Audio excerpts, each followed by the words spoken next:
All right. We are live. Hello, hello. I'm Inel Billups. We're back with Parents Advocating Love and Support, which is Parenting in 10 show. We have not been on in a while, but I'm excited. Why am I excited? Because Pals Consultants has grown.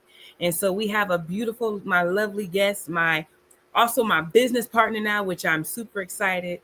God answered my prayers. I'm very thankful. I would like to introduce Miss Stephanie Williams. Yay! How are you, Stephanie? I'm so glad you're here.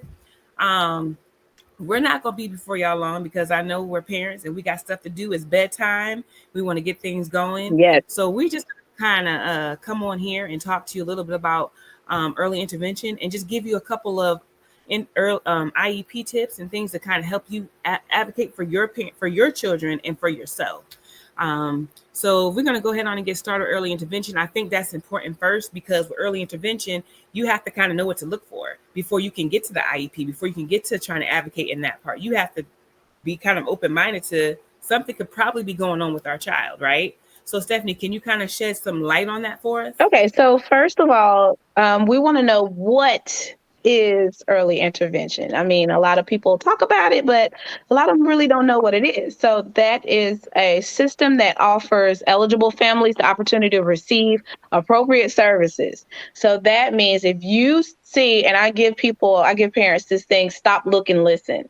So you stop and you look at your child just to see if there's anything that you may think that something is wrong because you know your child more than anybody else. Look, listen. So you listen to your child, listen for certain sounds. Maybe they're saying the same thing over and over again. Maybe they're saying things that are not on their developmental milestones. They're saying anything to their age. So you have to listen for those sounds as well. So if you feel like you see anything or you feel like something is not quite right with your child, it has to be within the 5 domains.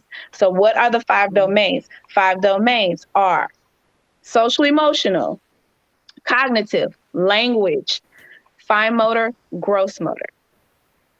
So with those 5 domains, if you see anything that is wrong or you feel that is wrong, you can always, always, always, always get your child evaluated for free. That being Is there any oh sorry, go ahead, with go that ahead. being said, you can always look through the child fine number. Call Alabama Child Fine. And that's the 1-800 number. You can always look it up. They will give you a Mm-hmm. referral. I'm just going to give you like the whole shebang. They will give you a referral.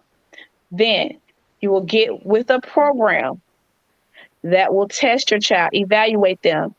So if they have a developmental delay or a diagnosis or anything of that nature, then they will be able to tell you. And then you'll go from there. You'll get with that program and you'll go from there. So please. Is there any Oh, what about the CDC? For those who are not in Alabama, those who are just who's watching this, who's all over, the CDC is pretty right. universal. Can you tell a little bit about what the CDC does and some of the things that they offer with early intervention for their Well, children? I mean, with early intervention, I mean, like you could go with your particular state. So they will give you Mhm. information on what goes on with that particular state. Right. And I love that. So a lot, what a lot of things I found in our line of work is a lot of parents are in denial too. I Hmm. think that's the biggest Hmm. thing. Hmm. And early intervention is so important. It's key because you don't want to wait until they're 5 because the Right. 0 to 5 point, that's key. Their brain is really developing. After Hmm. that, it takes a lot for their brain to kind of conform back because they're so used to certain And they things. have to A lot reteach. They have to reteach. So, I mean, it's right. like they get like 7, say, for instance, 7 years old, and they get diagnosed with, say, for instance, autism. So, if you get diagnosed Mhm. at the age of 7, you have to kind of relearn a lot of things that you should have learned when you was like 2 and 3. So, if you caught it early enough, then you will be better off in the long run. So, Right.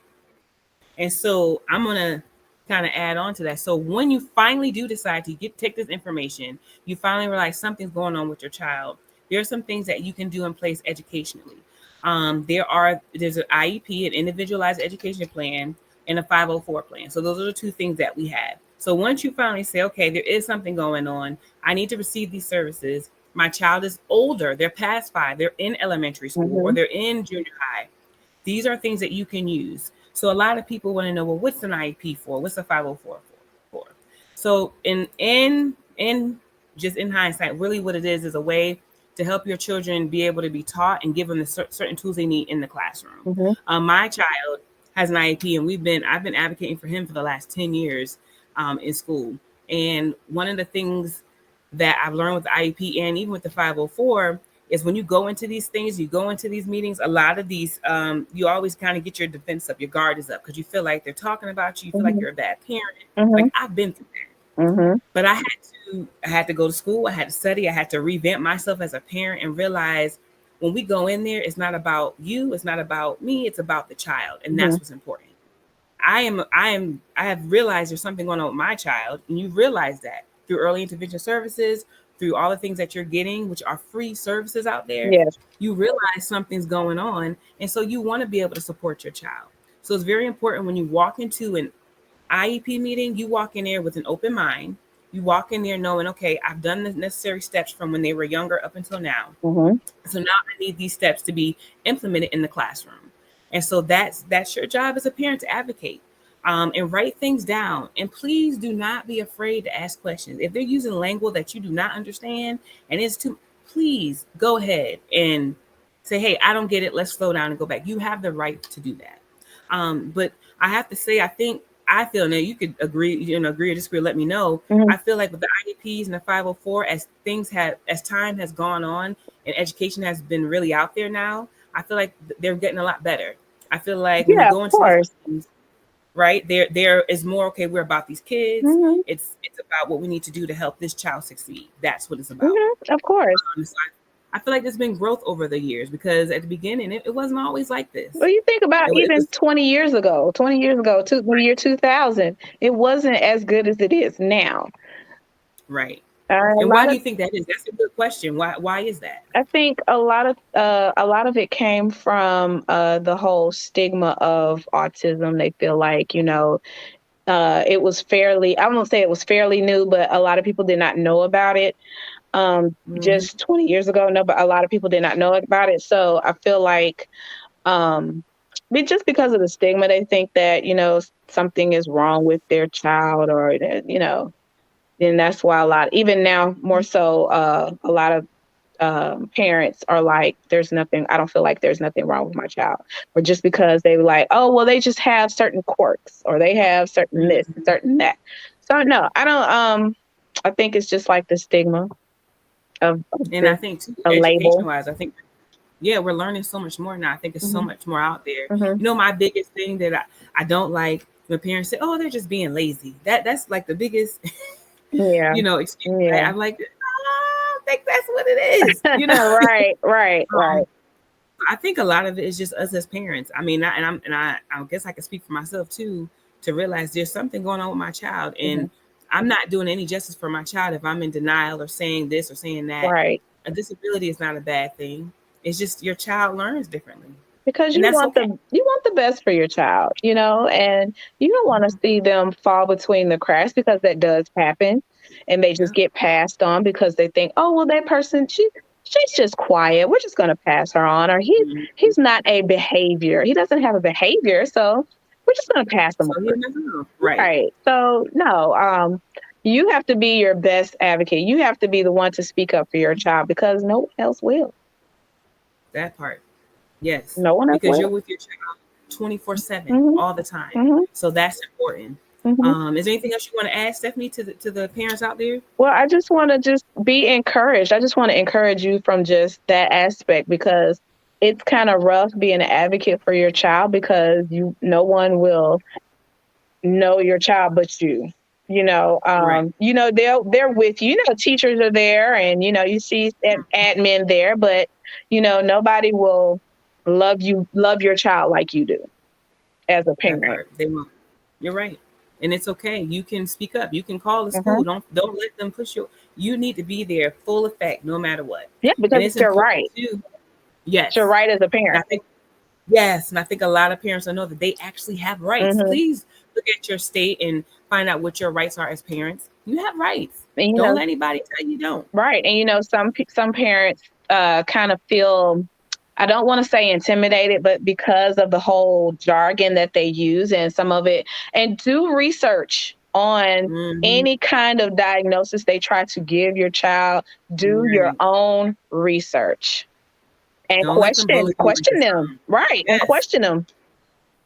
I agree. Hmm. Latoya Brown says accept help. That is a good one. Hmm. I think culturally, I think that's a big thing because Hmm. a lot of parents are like, well, no, I don't need that. I don't want people in my house. They're going to judge me. They're Right. going to do that. Right. Right. That's not what we're about. That's not what early intervention and help is. That's not what it's about Mm-mm. at all. Mm-mm. So accept help. That's the biggest. I think that's the Hmm. first step. Accept the help. Accept, hey, okay, there is an issue.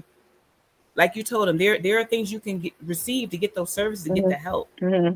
I know Get I've there. been guilty of not accepting help, even Mm, when I yeah. needed it. I've been guilty just in general. I've been that type of Mm. person saying, no, I don't need your help. Or And I I tell don't need you, that person's help. No. I think it's a cultural thing. I really do. I think sometimes a lot of us we're taught to be, especially as moms, we're Hmm. taught to be strong moms. Yeah. Keep going. And I've been guilty too. I've gotten blessed out in a way, in a nice way, like, this is Okay. what your friends are here for, right? Right. Right. Right. We've talked about this. We're here for each other, but it's Hmm. so hard to take help because everybody got their own stuff. You don't want to Hmm. put it on them. But since you said that, I'm so glad you said that. That's what we're here for. That's what Pals Consultant is here for. So I'm going to do kind of a call to action. Hmm. If you're watching this and this is a replay, I want you to put your questions down there or comments under Yes. the comment section. Put hashtag replay. We'll go back. We'll reach out to you. If you have questions or any concerns and you need more help or resources, please reach out to me, either myself or Stephanie. That's what we're here for. We are trained in this. This is what Yes, we we do. are. And let me tell you, you ain't gonna hear no judgment from neither one of us No. because we No. go through it too. We are just like you. We're regular parents like you guys. Yes. Yes. So it's important. So I'm giving you a call to action to please reach out. That's what we're here for. We also have a parenting in 10 book that kind of gives you some things that you can take notes with to kind of help you and give you some tips and tricks to kind of help you in home. So that's what we're about. We're here to support you and accept the help. I like that, Latoya Brown. Accept the help. I Hmm. think that's something I need to learn too. Me too. Me But I too. appreciate y'all. I appreciate you, Stephanie, for coming on. This was just a little preview. So everybody, because you're gonna be seeing a lot more with us. You see some of the TikToks and things. You're gonna be seeing a lot more out there. But we're growing, and I'm so excited. Stephanie has. I didn't even get here to tell y'all her plethora of things that she has. We're gonna save that for another time. She's got a lot of just a lot of knowledge, a lot of education, a lot of experience, and I'm excited to have her on here. So thank you for being here. And you guys gonna be hearing a lot more from us. We're hearing a lot more. And So please go ahead. listen, I'm sorry. I'm sorry. Just cut you off. No, I go know. ahead. Go ahead. And Go ahead. listen, like, you are not alone. Like, don't think that you are alone in this. We got your back if don't nobody else do. That part. Because and I think I've said this too to my viewers. The reason why I started this company was because I felt like I was by myself. You may have Oh, family support, you may have yeah. that, but if they don't have a child who has a disability or has these mental things going on, Hmm. it's just hard because they always Right. say, "Oh, he's fine. He needs his butt whoop or he needs this." It's like, Right. no, Right. no, Right. no. There's something there, you know. Hmm. And so that's why this company is here. We got your back. I like that. Hmm. We got Look, your back. look, you got kids. Right? See, we got kids. Look, Hi, she's shooting out. guys. See, hi. That's what I love about parenting at 10 because we are parents too. We're Yes, mamas too. we are. This is what it is. This is what it is, and you accept the help from those who get it. Yes. So we love you all. I'm so glad that you came on, Stephanie. Thank you again. Please You're share this welcome. live stream. Put hashtag replay if you're watching the replay. We are here to support you guys. And like I always say, you know what? You got this. Y'all Yes. have a blessed night. Thank you guys, Stephanie. Thank you again. And we'll talk to y'all later. All right. Bye.